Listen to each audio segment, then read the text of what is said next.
Si Hannah Clark ay pinanganak noong September 8, 1988 sa Brisbane, Australia.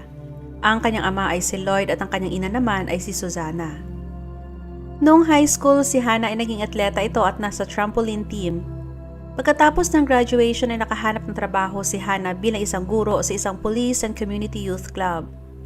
Taong 2008 nang si Hannah ay nasa 20 years old pa lamang ay nakilala niya isang 31 years old na lalaki na nagngangalang Rowan Baxter. Nagtrabaho siya bilang instructor sa parehong lugar kung saan nagtatrabaho si Hannah.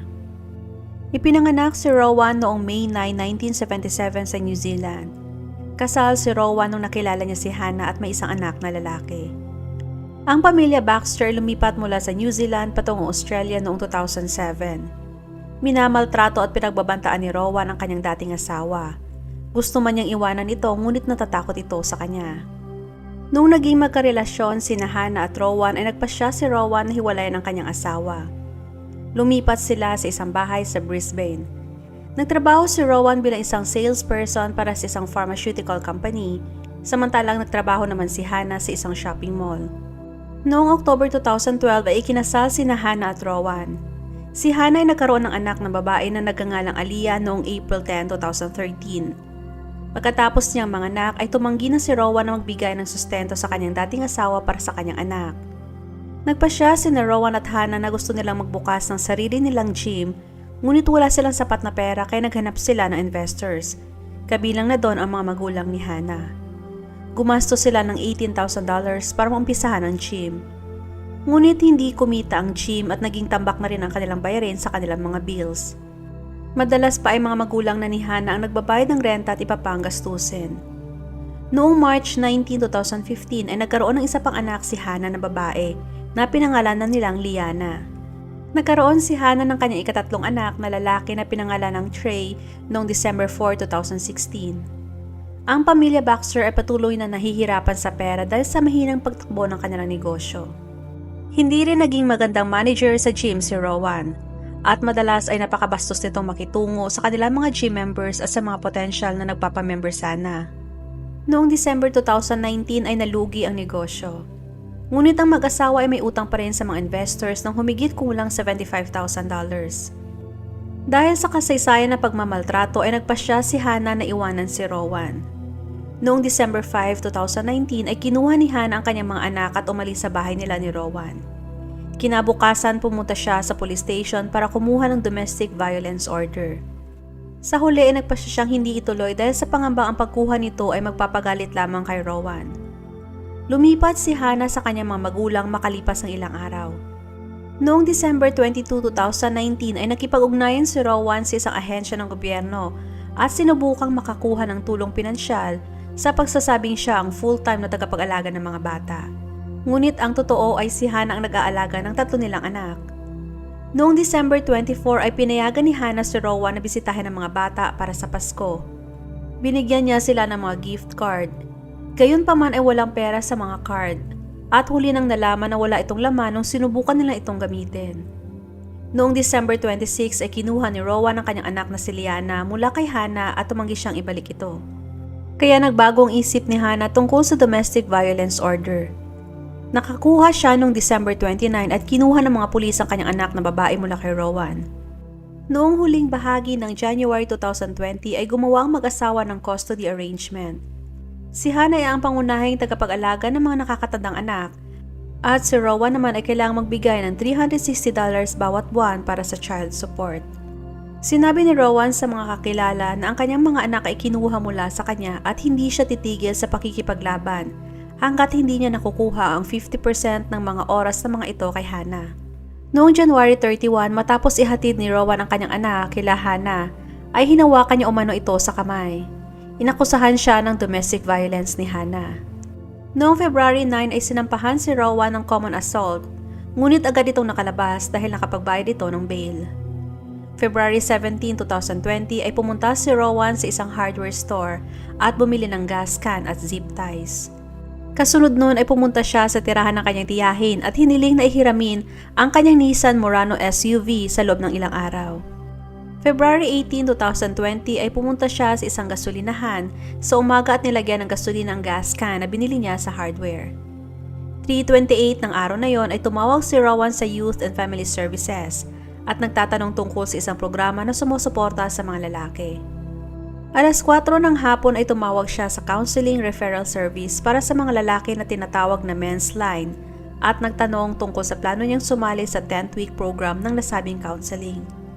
6:25 p.m. ay tinawagan ni Rowan ng isang kaibigan at nagpahayag ng pagkatismaya tungkol sa antas ng komunikasyon niya sa kanyang mga anak na tinukoy si Hannah at sinabing everything she is doing is working. Nang maglaon ay tinawagan ni Rowan ng isa pang kaibigan at sinabi sa kanya na nawala sa kanyang lahat. Wala siyang pera, wala ang kanyang mga anak at pinagsilbihan na siya ng eviction notice mula sa may-ari ng bahay kung saan siya nakatira. Noong gabing yon ay nakipag-ugnayan si Rowan sa kanyang mga anak sa pamamagitan ng FaceTime.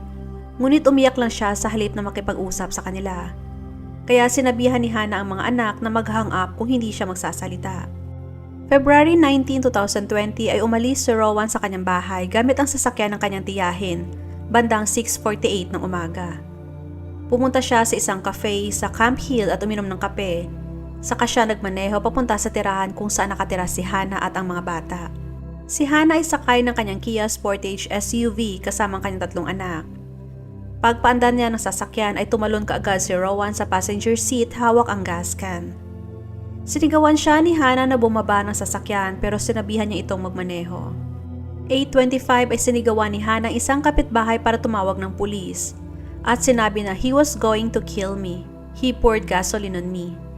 Nakita ng kapitbahay na pisikal na pinipigilan ni Rowan si Hannah. Noong mga sandaling yon ang SUV ay nasusunog na. Tumakbo ang kapitbahay sa sasakyan ngunit hindi ito makalapit dahil sa sobrang init. Nagliliyab si Hannah ngunit nakalabas ito ng sasakyan. Lumabas din si Rowan at siya ay nasusunog na din. At hindi nagtagal ay sumabog ang sasakyan. Sinubukan na ilang mabubuting tao na tumulong ngunit kakaunti lang kanilang magagawa dahil sa sobrang init ng apoy. Nakapagsalita pa si Hannah sa mga nakakita at sinabing binuhusan sila ni Rowan pati mga bata ng gasolina at naghagis ito ng lighter sa loob ng kotse. Binawian ng buhay si Rowan bandang 9:40 ng umaga. Siya ay teknikal na namatay mula sa pagkasaksak sa kanyang sarili sa dibdib gamit ang isang kutsilyo sa pinangyarihan. Dagdag pa doon ang matinding pagkasunog ng kanyang katawan. Ang 3 bata ay agad ding namatay bandang 9:53 ng umaga. At ang sanhi ng kanilang kamatayan ay thermal injuries at inhalation ng usok. Sa puntong yon ay buhay pa si Hannah ngunit 97% ng kanyang katawan ay nasunog. Bago dalhin si Hannah sa hospital ay nakapagsabi pa ito na sana mabulok sa bilangguan si Rowan kung makaligtas man ito. Ngunit ang hindi niya alam ay patay na rin ito. Nadala si Hannah sa hospital ngunit binawian din ito ng buhay bandang 5:40 ng hapon. Ayon sa nakakakilala kay Rowan, siya ang tipo ng tao na hindi tumatanggap ng sagot na hindi sa kanya. Napaka-controlling, inggitero, laging galit, manipulative, mapaninlang at napaka-competitive at self-centered. Hindi ito tumatanggap ng pagkatalo. At kung mangyari man yon ay gagawa siya ng paraan para makapandaya. Kaya nagdesisyon si Hannah na iwanan si Rowan dahil sa paulit-ulit nitong pagmamaltrato sa kanya. Napaka-demanding at controlling din ni Rowan kay Hannah. May mga pagkakataon pa na pinapahiya niya ito sa harap ng kanyang mga kamag-anak. Panay tawag din si Rowan kay Hannah sa tuwing nasa bakasyon ito. Gusto niya laging malaman kung saan ito at kung anong ginagawa at kung sinong kasama. Isa lang din ang gamit nilang Facebook dahil hindi pumayag si Rowan na magkaroon ng sariling Facebook si Hannah. At dapat ang kakainin ni Hannah ay kung ano lamang ang pagkain na gusto ni Rowan na kainin niya. Ayaw din ni Rowan na magsuot si Hannah ng shorts or skirts o kahit ano basta kulay pink. Hindi rin supportive si Rowan pagdating kay Hannah. Inaasahan din ni Rowan na makikipagtalo si Hannah sa kanya araw-araw at pag tumanggi si Hannah ay magsusungit ito sa kanya. Minsan pa ay umaabot sa ilang araw na hindi niya kinakausap si Hannah bilang parusa o di kaya ay magbabanta ito na sasaktan niya ang kanyang sarili. Kung wala si Hannah ay kinkwento niya sa kanyang mga kaibigan at pinapalabas na si Hannah ay masama. Dumating na rin sa puntong sinasaktan na ni Rowan si Hannah. Nagkaroon na rin si Rowan ng access sa Instagram ni Hannah. At pag natutulog ito ay binabasa niya ang mga text messages sa cellphone ni Hannah. Pasikreto din siya naglagay ng recording devices sa kanilang bahay at sa sasakyan mismo ni Hannah. Bago pa man sila maghiwalay ay sinabihan na ni Hana si Rowan magpatingin sa doktor para masuri ang kanyang mental health. Dahil sa naniniwala at umaasa pa si Hana na magbabago pa si Rowan. Ngunit hindi siya pumayag kaya nawala na ng pag-asa si Hana. Katunay ay mas lalo pang lumala ang kanyang pag-uugali. Kaya na-realize ni Hana na napakadelikadong tao ni Rowan. 9 days bagong pagpatay ay nakapagkwento pa si Hana sa isang katrabaho na sa tuwing magkasama sila ni Rowan ay pakiramdam niya na di malayong mapapatay talaga siya nito. Ngunit dahil sa takot niya kay Rowan ay hindi agad siya nakapagbitaw at nakahingi ng tulong para maagapan na sana dati pa ang mga masamang ginagawa ni Rowan sa kanya. Napag-alaman din na pumunta sila sa isang psychiatric doctor isang buwan bago ang nangyaring krimen. Ngunit ayon sa kanya ay wala naman siyang nakitang kakaiba kay Rowan. Ayon sa kanyang assessment ay nangangailangan lamang si Rowan ng kausap lalo ng kanyang mga anak at malungkot lamang siya dahil sa mga frustrations niya sa buhay. Dahil sa self-centered at narcissistic si Rowan ay wala siyang pakialam kung may ibang tao o kahit pa na mismong pamilya niya ang madadamay. Sa pag-uugali niya na hindi makatanggap ng pagkatalo ay hindi na pamilya ang tingin niya sa kanyang asawa at mga anak, kundi mga bagay na kaya niyang mawala sa kanya kung matatalo lang din naman siya.